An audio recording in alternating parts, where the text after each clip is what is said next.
এবার যে খবরের দিকে নজর রাখবো, অবৈধ জমায়েতের বিরুদ্ধে কড়া পদক্ষেপ পুলিশের। ঘটনাটি মুর্শিদাবাদের এবং মুর্শিদাবাদের ডোমকলের ঘটনা। অবৈধ জমায়েত করার অপরাধে একজনকে গ্রেপ্তার করা হয়েছে।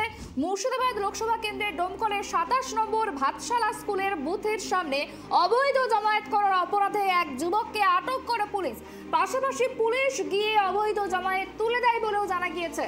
মুর্শিদাবাদ লোকসভা যাকে কেন্দ্র করে রীতিমতো সকাল থেকেই উত্তেজনার সৃষ্টি হয়। এই অবৈধ জমায়েতকে কেন্দ্র করে রীতিমতো চাঞ্চল্য সৃষ্টি হয় এবং যাকে কেন্দ্র করে কিন্তু পুলিশ একজনকে গ্রেপ্তারও করেছে বলে জানা গিয়েছে। ডোমকলে অবৈধ জমায়েতের বিরুদ্ধে কড়া পদক্ষেপ, একজনকে গ্রেপ্তারও করা হয়েছে বলেই জানা গিয়েছে মুর্শিদাবাদ লোকসভা কেন্দ্রের ডোমকলে।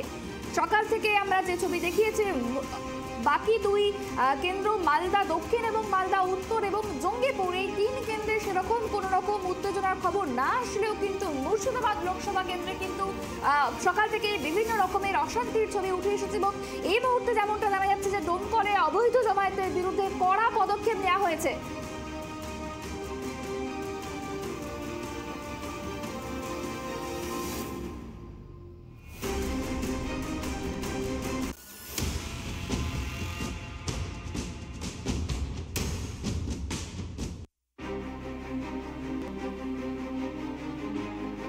যে খবরের দিকে আমরা নজর রেখেছি, অবৈধ জমায়েতের বিরুদ্ধে কড়া পদক্ষেপ পুলিশের। গ্রেপ্তার হয়েছে একজন।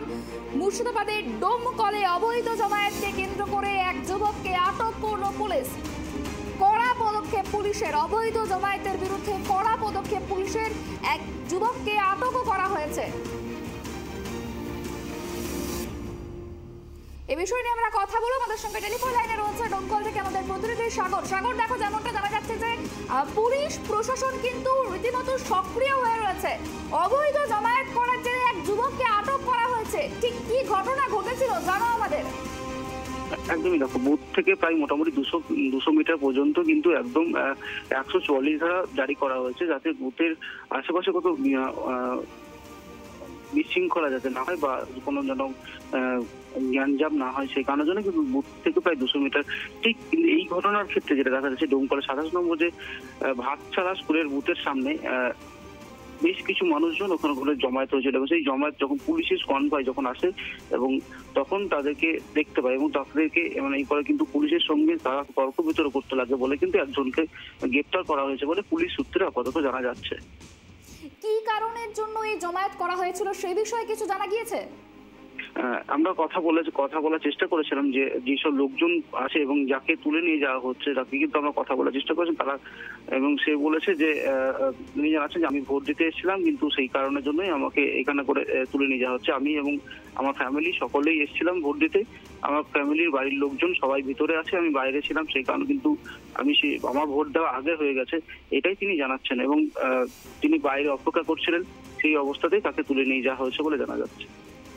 বেশ, অনেক ধন্যবাদ। যেমনটা জানা গিয়েছে যে জমায়েত করার অপরাধে এক ব্যক্তিকে গ্রেপ্তার করা হয়েছে এবং অবৈধ জমায়েত করার অপরাধে গ্রেপ্তার বলেই জানা গিয়েছে। তবে যাকে গ্রেপ্তার করা হয়েছে সেই যুবক জানিয়েছে যে তিনি ভোট দিতে এসেছিলেন, সেই কারণেই তিনি বাইরে দাঁড়িয়েছিলেন এবং পুলিশ তাকে দেখে গ্রেপ্তার করে। তিনি তার ফ্যামিলি নিয়ে ভোট দিতে এসেছিলেন, তার ভোট দেওয়ার পরে তিনি বাইরে অপেক্ষা করছিলেন তার পরিবারের জন্য এবং তারপরেই কিন্তু তাকে গ্রেপ্তার করা হয়। গোটা ঘটনাকে কেন্দ্র করে কিন্তু রীতিমতো চাঞ্চল্য সৃষ্টি হয়েছে ডোমকলে।